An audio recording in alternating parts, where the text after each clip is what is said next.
One of my favorite moments playing WarThunder happened randomly as I flew for the Americans. 3 friends came blasting past me in their World War II fighters, soaring to my aid, all while shouting America into chat and billowing fumes of red, white, and blue smoke out of the tails of their planes. This random act of patriotism made me smile wide, even as a non-American myself, and as they tore apart my enemies, it highlighted what the free-to-play WarThunder does best. You're given the choice to fly through the skies in classic aircraft or stick to land and drive hulking tanks across large battlefields. However, I found the air-to-air combat much better paced and fun. Game types range from domination to ground attack, and each has multiple objectives for different roles to complete, so you aren't stuck doing the same thing repeatedly. Oftentimes I would fly my Boston Mark I bomber during domination maps and lay waste to NPCs on the ground with hefty 500-pound bombs, while my allies in more agile fighter planes handled base capture.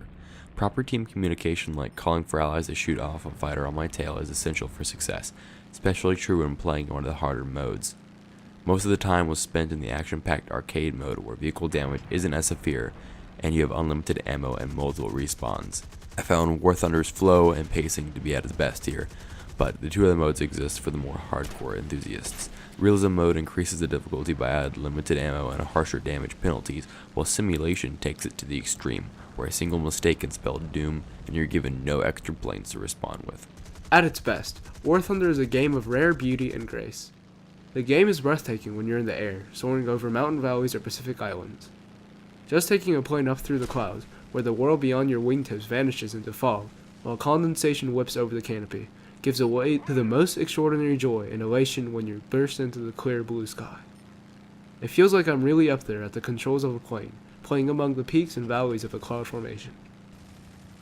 Using the mouse to handle all the steering of your vehicle and PC goes a long way to help a newcomer learn how to fly or drive, and even after several hours of playing, I found myself still using the basic setup with only minor tweaks to the layout. WarThunder doesn't leave the hardcore hanging either, offering a plethora of options for flight sticks or other peripherals. The PlayStation 4 version uses these standardized controls, with a single stick handling all movement of your aircraft. Unfortunately, WarThunder begins to drift off course with its poor matchmaking and server protection. During missions, you are thrust into games with players who have completely unlocked all the extras for their planes, giving them a large advantage. Also, cheaters seem to run rampant in realism mode, giving themselves unfair advantages such as enemy markers revealing the location of other planes. Additionally, WarThunder suffers from its cluttered and unintuitive menus. This overall detracts from the experience. The sparse and battle HUD stands in harsh contrast to the overly abundant and cumbersome menus between them, and this absence of information made things more difficult. Upon death, almost no information is given to you to help explain why your enemy was able to knock you out of the sky.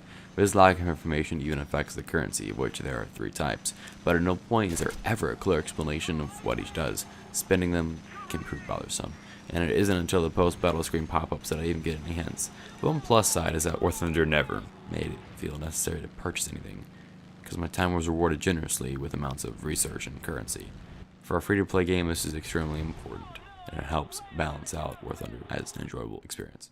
WarThunder gives us lots of reasons to get behind the stick, or wheel, of a ton of great World War II era vehicles. With strong visuals and convincing audio backing it up, I thoroughly enjoyed the time I spent inside my P-36 Hawk, and its generous free-to-play model never got in the way.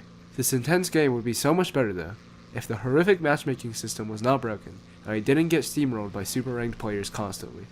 Not to mention, the immense amount of hackers that are not being persecuted.